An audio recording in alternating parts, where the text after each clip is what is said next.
मुख्यमंत्री आचरण व्यवहार बहुत भल लगला। पूर्वतन मुख्यमंत्री पाखु ये जो बर्तमान मोहन चरण माझी अच्छा मुख्यमंत्री बहुत भल आज्ञा। अभियोग थी आज्ञा मुझे गोटे आरडीएससी ऑफिस रे माली भाव कार्य करी से माने सेक्रेटेरिएट रु सेक्रेटरी पाखु भी निर्देश भी होता है मत अपॉइंटमेंट देवाई आज पर्यंत मुझे पाई ना एवं आज सीएम को देखा करी भेटी जेटा बीजेडी सरकार समय जेटा है नथिला वर्तमान जो बीजेपी सरकार आछन मोहन चरण माझी हमर सीएम वर्तमान अछंती आमे भाबुछु आशा करूछु चाकरी मोर हे जिवो।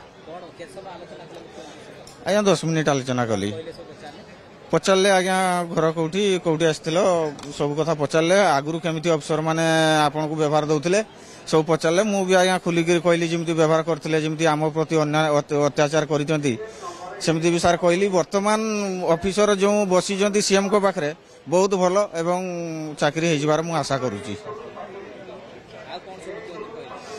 आज्ञा मुख्यमंत्री आचरण व्यवहार बहुत भल लगला। पूर्वतन मुख्यमंत्री पाखु ये जो वर्तमान मोहन चरण माझी अच्छा मुख्यमंत्री बहुत भल आज्ञा। तांकर आचार व्यवहार एवं सी जो कथा कहले बोली सेटा आज्ञा बहुत भल लगला बहुत खुशी लगला। सेमती किसी कही ना आज्ञा खाली चाकरी हो कहले आम भी आशा रखुचु निहाती आम चाकरी पाखु पाइबा।